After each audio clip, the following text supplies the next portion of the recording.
Easy&Fun! Wow! Shall we learn lowercase letters now? Here we go! Ta vui với alphabet, nào ta cùng học chữ yêu thương. A, bút to to, only got to A. B, dây cổ cao, boost. B, C, tròn tròn yêu ghét cucumber. C, D, đang ngồi đó, dog.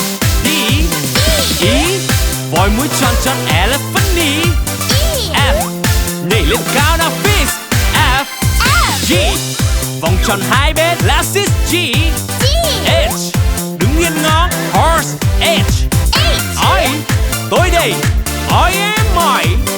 J, có hai chân lên jump. J, K, ôm bé con kangaroo. K, L, đứng thẳng left.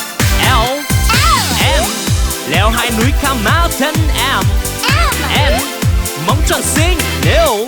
N, O, là hình tròn orange. O, P, góc nhìn nghiêng penguin. P, Q, tóc dài xinh queen. Q, R, giơ tay lên robot. R, S, thân cong cong snake. S, T, tháp hải đăng tower. T, U, bay xe ngay U-turn. U, V, chiến thắng victory. V, W, vẫn kể mạnh for W. X, anh hùng đây X-Men. X, Y, hai sự chiến đấu gặp.